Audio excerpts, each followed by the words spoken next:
Okay guys, my camera's been back at it again, okay? I tried to do this video all in one go, and it cut out. After a certain amount of time, it just cut out. I don't know what happened. There's no warning or anything like that. I looked at it, and then just a half a second later, it cut off on me. As you guys can see, you're in a slightly different position than typical. You're resting on my bench router. So this video is showing the making of Rusty Cage's field knife. I'd made him a while back. This one is going to be almost identical by the time it's all done. I've already gotten the spine knocked out, the handles got the same little ergonomic groove right there. All I have left is to get this line ground in to set the bevels, and then I think I'm going to call that today, but I wanted to bring you guys along for the ride, so yeah, so you guys can see what's going on.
Okay guys, this was a short video, but I've gotten what I wanted to get accomplished tonight knocked out. Okay, I want to talk about some things real quick. One of those is safety. As you saw, I managed to smash my fingers several times into the belt sander. Mostly on this hand, and turned out well. However, I did get myself once on this hand, and that happens so much now that I don't even feel it. But when you're just starting out, an injury like, or an injury, I can't even call that an injury. Something like that can be very disheartening. I just want you to know that with time, it happens less often. I can promise you that it does happen less often.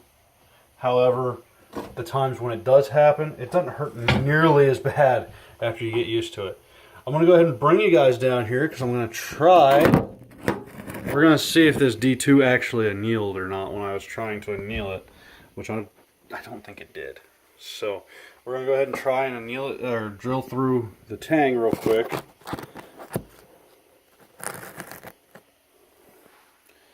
And plug this. That way no accidents occur. Okay. Let's see, blades here. We're going to see if it actually annealed when I tried to anneal it. D2 can be a very iffy kind of steel to heat treat and anneal because it's what's called an air cooling steel. And because of that, it can behave kind of wonky.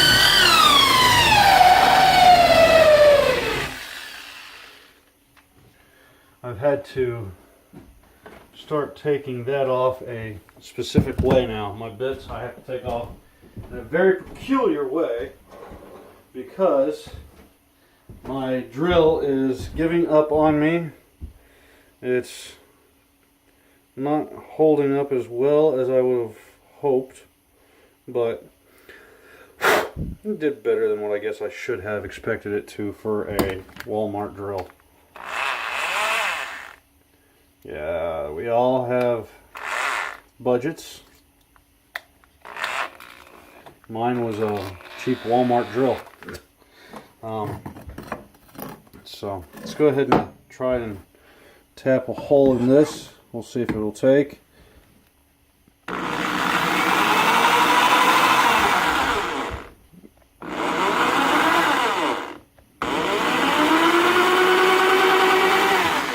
Nope. Bit's not even trying to bite. Like I said, D2 is a very tough steel to treat and anneal, and it's just a pain in the butt. But I'll go ahead and show you the wood I reckon I'm going to use for this blade. As you can see, it's got some very pretty lines going through it. But enough of that. Let's go ahead. I'm going to go ahead and end this video with our face-to-face like always. If you guys want to see more of these videos, please like, share, subscribe. If you want to be an active contributor as far as monetarily, my Patreon will be linked in the video, and you guys will be able to see. My Patreon subscribers are going to be, when I reach my goal of 500 a month, will be eligible for a random drawing where the winner of that drawing will get a free knife, or if they're under the age of 18 due to legality and their parents don't want them to have a knife,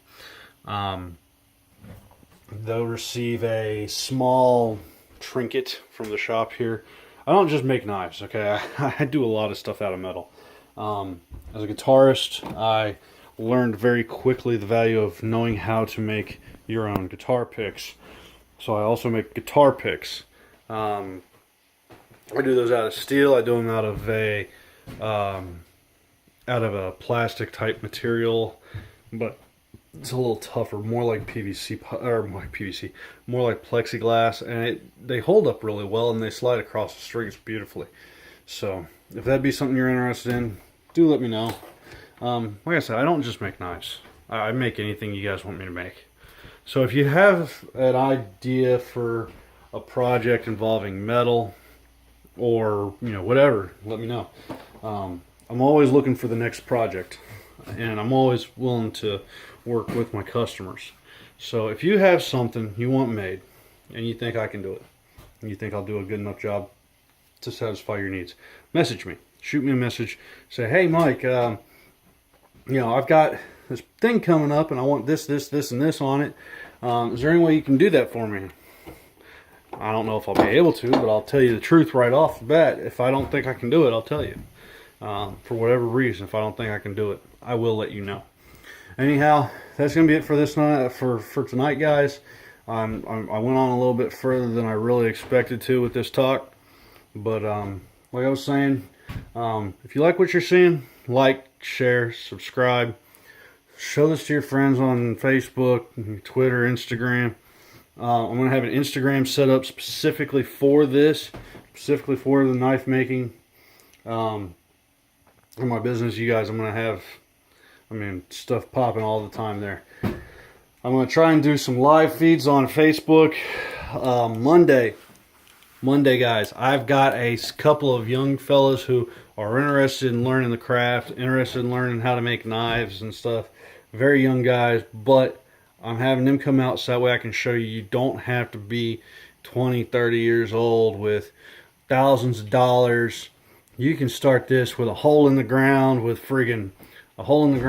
charcoal and a hair dryer.